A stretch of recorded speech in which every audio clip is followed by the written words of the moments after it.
E aí pessoal, bom dia a todos, graça e paz. Hoje aqui manhã de sexta-feira, 14 de outubro, né, de 2022.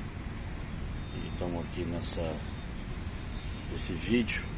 Acabei de chegar aqui onde eu trabalho e um rapaz me questionou no Uber, né? Por que a igreja evangélica, alguns têm votado na esquerda, sendo que a esquerda ela tem uma representação e uma representatividade espiritual que vai de encontro à palavra de Deus. Eu tive esses dias atrás postando um vídeo aqui na internet a respeito da igreja intoxicada. E hoje nós vivemos esse evangelho intoxicado dentro das igrejas. A igreja absorveu muita gente que ela não consegue se libertar. Nós temos princípios que a sua identidade, né, de formação, a formação que você teve lá no seio de família, com seu pai, com a sua mãe, seus princípios, né, princípios que são invioláveis. E você também tem a sua vontade que foi contaminada também no seio familiar. Essas associações, quando elas não são bem feitas, com os modelos de autoridade, o nosso pai e a nossa mãe, elas vão refletir em nós, na sociedade, no nosso comportamento, como você vive. E mesmo dentro das igrejas, chamadas igrejas protestantes, igrejas evangélicas, e também no catolicismo cristão, as pessoas elas se mantêm por causa dos seus princípios, mas elas também são machucadas, e essa machucadura que elas tiveram nas suas vontades, elas não têm força para a chamada libertação. O que é o reino? O reino ele é alcançado por esforço. A Bíblia fala disso: esforçai-vos. Então, quando você se esforça para ter o reino, ele te traz paz, ele traz justiça e alegria no Espírito Santo. São os pilares de uma vida evangélica na presença de Deus. Então a igreja, ela que é uma libertadora, ela passa uma mensagem da palavra que é a verdade.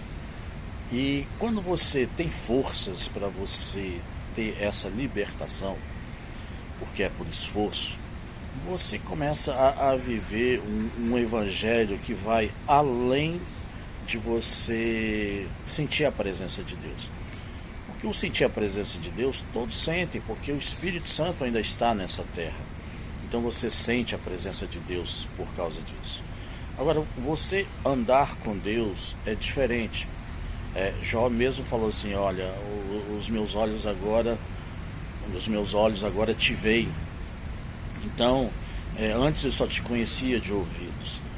E esse evangelho que está sendo pregado, e as pessoas elas não conseguem uma libertação, são pessoas machucadas, pessoas que foram marcadas no seio familiar, pessoas que foram divididas, subtraídas, pessoas que hoje dentro das igrejas elas não conseguem viver uma vida, um contexto de libertação. Então, por isso que nós temos muitos escândalos, às vezes até com lideranças, com os pastores. Nós temos às vezes pessoas dentro da igreja que elas não conseguem se libertar, elas vivem uma vida sexual, às vezes são namorados, têm uma vida sexual ativa, e são evangélicas dentro da igreja. Pessoas que devem, que não pagam, pessoas que não dizimam, pessoas que não acreditam na palavra, são maledicentes, são fofoqueiras, pessoas que fazem mal às outras, que falam mal das outras. Então isso está dentro das igrejas, isso é uma realidade. Então esse tipo de gente que não tem uma experiência profunda com Deus, e que muitas vezes estão ali participando dos louvores, batendo palma, sentindo a presença de Deus. Essas pessoas, elas não têm uma profundidade, porque não tem uma libertação. Certo que algumas têm princípios e regem suas vidas por causa de princípios, criam seus filhos por causa de princípios, mas às vezes são pessoas que não têm uma libertação em determinadas áreas, seja ela sexual, seja ela social, financeira, seja ela conjugal, e as igrejas estão cheias disso. Tá? Esse pessoal é um pessoal que está aí dividindo a igreja, porque a oração ela santifica. A oração, ela te leva a um contato íntimo com Deus. E não confunda ter vida de oração quando você vai orar pela comida ou quando você vai dormir. Isso não é vida de oração. Vida de oração é quando você vive um contexto de oração com Deus. Você ali, entre aspas, você perde tempo ali, às vezes no seu dia, orando. A Bíblia relata isso de Daniel, que orava 3 vezes ao dia, e de tantos outros, como Davi perguntava sempre as coisas a Deus, tantos outros que faziam a vontade de Deus. Então, o que a gente está vivendo hoje é um evangelho superficial, um evangelho que as pessoas estão doentes, é um evangelho que as pessoas não entendem o profético. Tá?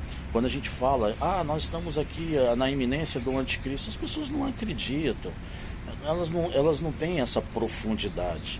Quando você fala a respeito de alguma coisa que está acontecendo, as pessoas até enxergam, nós estamos chegando ao fim dos tempos, Jesus está à porta, mas não tem uma profundidade em relação a isso.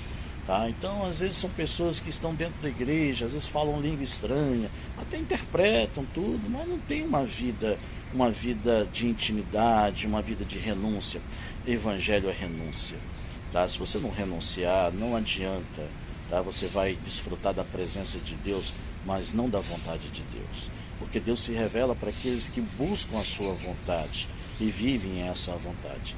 Porque a unção, ela está ligada ao caráter. E se você não tiver caráter nas suas coisas, mesmo dentro da igreja, você pode até estar em bom lugar para você ouvir verdades, mas se você não aplicar essa verdade na sua vida, não adianta. As coisas não funcionam assim e o reino de Deus não é assim.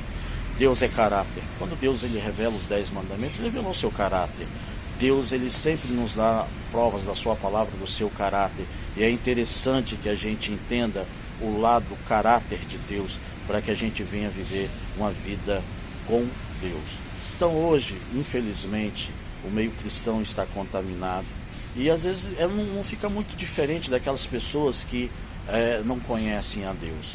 E olha que as pessoas que às vezes não conhecem a Deus, Deus até tem assim uma tolerância, porque você está ali no desconhecido, você está ali no período de ignorância.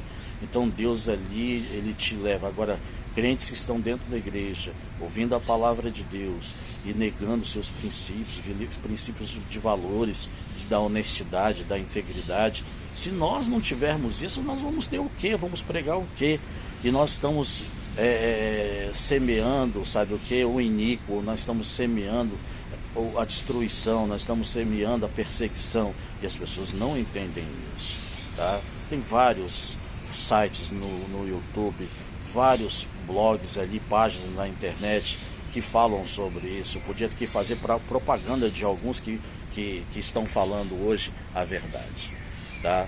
Pessoal, um bom dia para vocês. É um momento de reflexão, é um momento de nós orarmos, aqueles que estão orando, aqueles que na verdade são crentes hoje, que têm uma integridade na presença de Deus, que estão buscando a Deus realmente de coração aberto, em espírito e em verdade. Não basta você estar dentro da igreja, basta você viver uma vida com Deus. Bom dia a todos e a paz de Cristo.